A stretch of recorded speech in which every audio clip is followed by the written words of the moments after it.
Hi, I'm Reb Myron. I'm a minister through Pathways of Light, and I've been a Course in Miracles student for 40 years. This year, I'm going through the lessons. I'm asking Jesus to clarify for me. Then I'm writing down whatever comes into my mind, and that's what I'm sharing with you today. So let's get started. I'm looking at lesson 70. My salvation comes from me. Paragraph 1. All temptation is nothing more than some form of the basic temptation not to believe the idea for today. And what is that idea? My salvation comes from me. Salvation seems to come from anywhere except from you. So too does the source of guilt. You see neither guilt nor salvation as in your own mind and nowhere else. When you realize that all guilt is solely an invention of your mind, you also realize that guilt and salvation must be in the same place. In understanding this, you are saved. The feeling of guilt can be very strong, and this makes it seem like it's real. Also, it is that we think we need guilt, and that makes it seem hard to believe it is not real. Another thing is we hear about someone doing something awful and we believe they must be guilty, and that makes it hard to believe that guilt is not real. But no matter how real it seems or how determined we are to believe in it, guilt is not real. We made it up. It seems to exist solely because we want it to, and if that seems crazy, well, it is. The good news is that we can choose to stop believing in it. Paragraph 2. The seeming cost of accepting today's idea is this. It means that nothing outside yourself can save you. Nothing outside yourself can give you peace. But it also means that nothing outside yourself can hurt you or disturb your peace or upset you in any way. Today's idea places you in charge of the universe where you belong because of what you are. This is not a role that can be partially accepted. And you must surely begin to see that accepting it is salvation. Before I looked at the lesson, I read that the Russians had bombed a maternity hospital. Surely they're guilty for this, the ego argues. But I don't want guilt in my mind, and so I turned away from that thought. I remembered that Putin is my brother and that his actions are going to result in intense guilt in his own mind. Maybe not in a way he's willing to acknowledge now, but it will be there and will sicken him. How can I help him? I can love him and remember who he is for him because he is temporarily lost. Then the ego thought about how heartless it is for me to be forgiving while all these people are suffering terribly. What are the mothers who have lost the infants they just gave birth to? Surely my heart should be broken. The ego wants to think of that and let those thoughts build anger and hatred. But how would that help the mothers or the infants? It would just create more guilt and fear and thus keep the awful cycle going.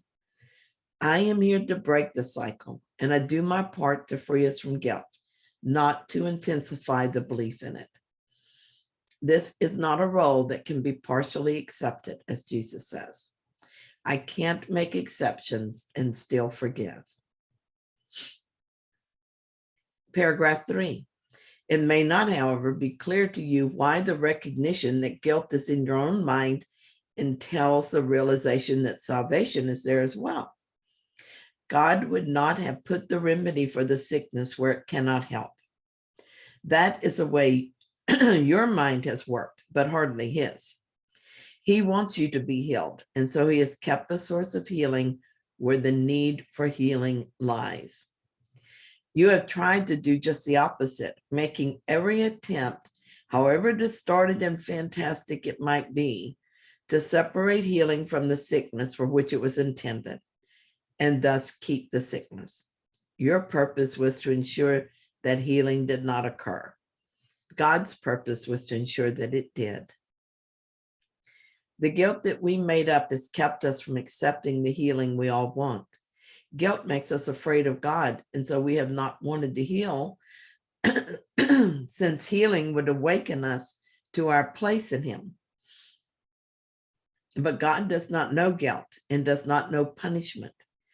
God is love and only love, and there is no guilt in love. We are an extension of God, and so we are love. Therefore, guilt cannot be in us. It must be then that we are dreaming of guilt. We can wake up from this dream.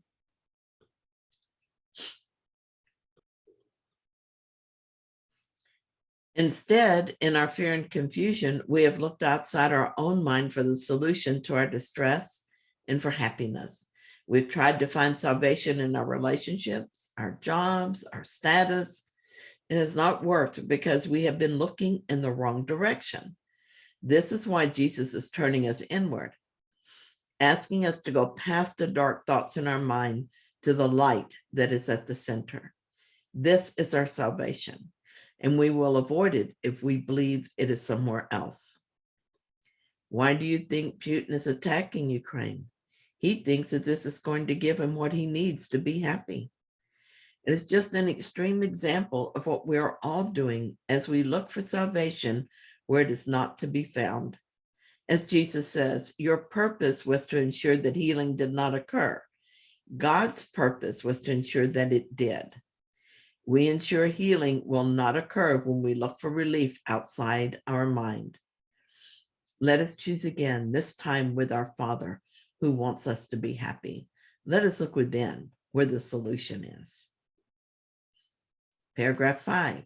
Today we practice realizing that God's will and ours are really the same in this.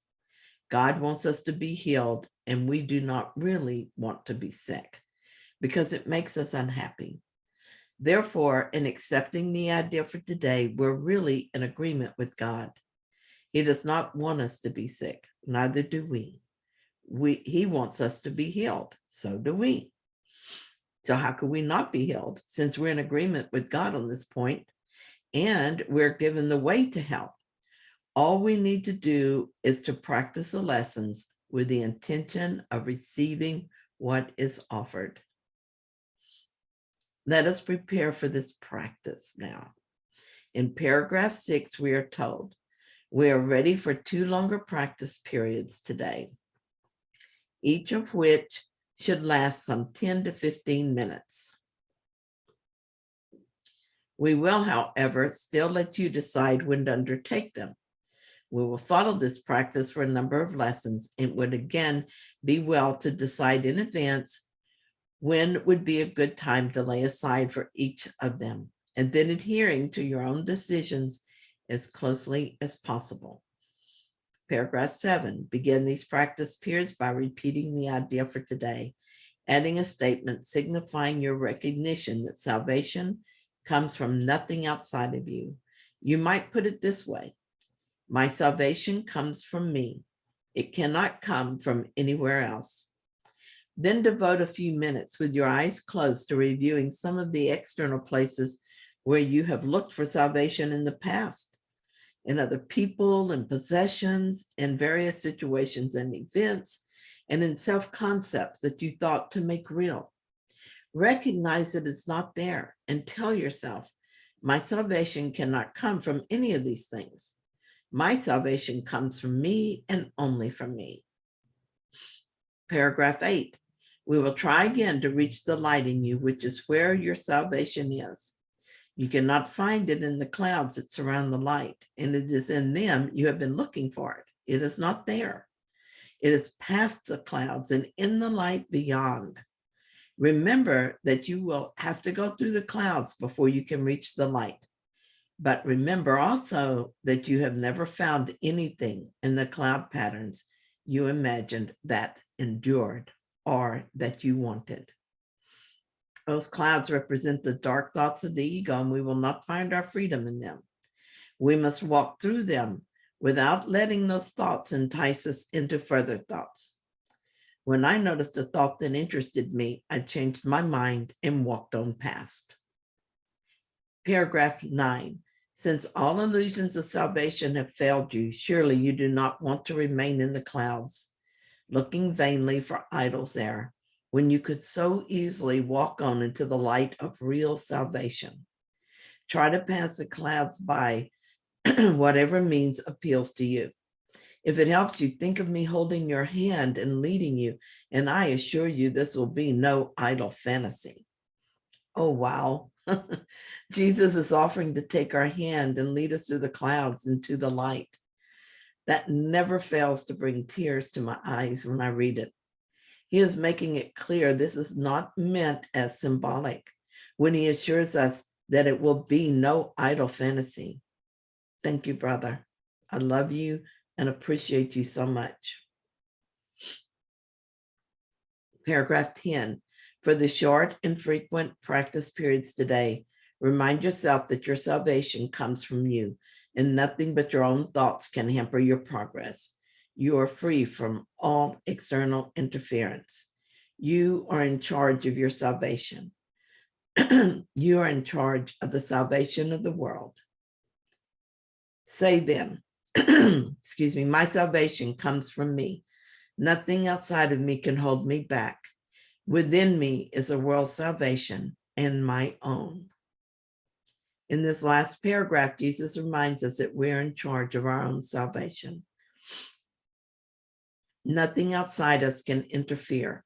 It is our own thoughts that lead us to salvation or hamper us according to what thoughts we choose to believe. I'm no longer going to make choices that hurt me and keep me in hell. I'm watching my mind for false thoughts and forgiving them immediately. Thank you for sharing this lesson with me. Thanks for watching my video. And if you found it helpful, please like it. If you haven't, subscribe. I'll be back tomorrow with another lesson.